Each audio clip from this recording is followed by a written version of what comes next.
शांति। 21 सितंबर। आज बाबा हम सभी को बहुत अच्छी शिक्षाएं भी दे रहे हैं और खुशी का पारा भी चढ़ा रहे हैं। कह रहे हैं तुम ईश्वर के योगी बच्चे हो,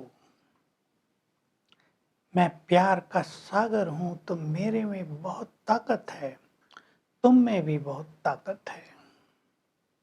प्यार से दूसरों को समझाना है, क्रोध नहीं करना है, किसी को दुख नहीं देना है। दुख देंगे तो तुम दुखी होकर मरोगे। बहुत कड़ी ये शिक्षा बाबा देते हैं।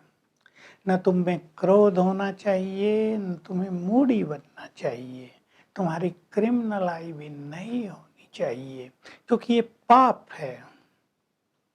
तुम अब पुण्यात्मा बन रहे हो, तुम्हें पाप और पुण्य की समझ है, बुद्धि मिली है। लोग तो विकारों को पाप समझते ही नहीं। तुम जानते हो अब काम महाशत्रु है, सबसे बड़ा पाप काम विकार ही है, और यही पाप आज सारे संसार में हो रहा है। तो तुम्हें सब धर्म वालों को मैसेज देना है कि अब स्वयं भगवान आकर अपना दिव्य कार्य कर रहे हैं। तुम अपने को आत्मा समझ उससे बुद्धि योग लगाओ तो तुम्हारे जन्म जन्म के पाप कट जाएंगे और तुम पावन बन जाओगे। अब तुम सबको पावन बनना है, तुम पावन बन रहे हो।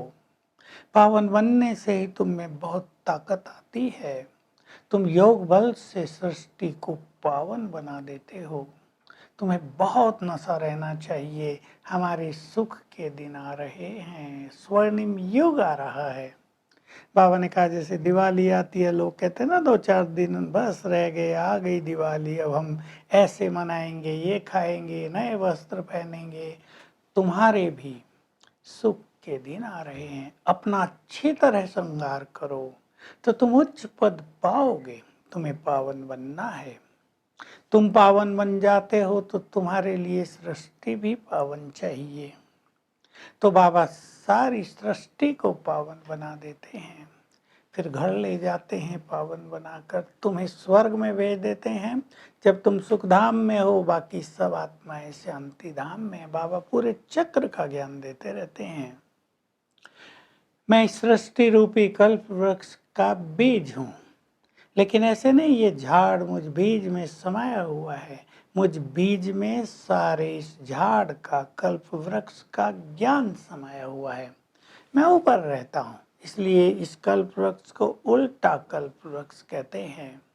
तुम्हें भी इस कल्प वृक्ष का पूरा ज्ञान है, सृष्टि के आदि मध्य अंत का ज्ञान है। तुम भी जैसे अंतर्यामी बन गए। लोग तो कहते हैं भगवान अंतर्यामी है, मैं अंतर्यामी नहीं हूँ। लोग कहते हैं भगवान बैठकर कौन क्या कर्म कर रहा है ये देखता है, सजा देता है। बाबा कह रहे मुझे सजा देने की जरूरत नहीं है, ऑटोमेटिक खेल बना हुआ है। जो जैसा कर्म करता है वैसी सजा उसको मिलती है। तुम अब श्रेष्ठ कर्म कर रहे हो, तो ड्रामा में तुम्हारा कितना सुंदर पार्ट है, तुम्हें बहुत खुशी रहती है। बाबा पुरुषार्थ भी कराते हैं और बेफिक्र भी रहते हैं, क्योंकि समझते हैं कल पहले जिसने जितना किया था वो फिर कर रहे हैं। कई बच्चे ऐसा भी उल्टा समझ लेते हैं, ड्रामा में होगा तो ड्रामा पुरुषार्थ करा देगा। समझ लो ऐसे बच्चों की तकदीर में अच्छा भाग्य नहीं है। तो बाबा आज बहुत शिक्षा दे रहे हैं। तुम्हें अच्छे कर्म करने हैं, किसी को दुख नहीं देना है, क्रिमिनल आई नहीं रखनी है, काम महाशत्रु को जीतना है। कोई क्रोध करे उसको प्यार से समझाओ, इसको कहते हैं फूलों की बरसात करो। तुम्हारे प्यार में बहुत ताकत है। पुलिस में भी लोग नौकरी करते हैं, बाबा से पूछते हैं, बाबा कहते पहले प्यार से समझाओ, न माने फिर मार। लेकिन तुम्हारे प्यार में योग बल की अगर ताकत होगी तो वो प्यार से ही सब कुछ उगल देंगे। तो बाबा आज प्यार पे बहुत ध्यान दिला रहे हैं और हम सबको बार बार प्रेरणा दे रहे हैं। तुम्हें अब सबको संदेश देना है, संपूर्ण पावन बनना है। 84 जन्म तुमने लिए हैं। देखो कैसा वंडरफुल ड्रामा बना हुआ है, हर एक का पार्ट अलग अलग है।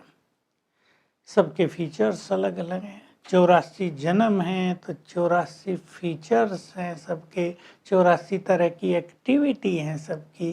कैसा वंडरफुल खेल बना हुआ। तुम आत्माएं सूक्ष्म बिंदु पर से आती हो, यहाँ शरीर लेकर अपना अपना पार्ट बजाती हो।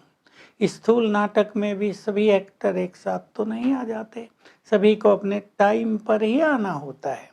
इस बेहद के नाटक में भी सभी एक्टर्स का यहाँ आने का अपना अपना समय है। उसी समय पर हर एक्टर इस ड्रामा में पार्ट बजाने आता है। तो अब तुम जानते हो 84 का खेल पूरा हुआ, सबका खेल पूरा हुआ। अब सबको वापस जाना है।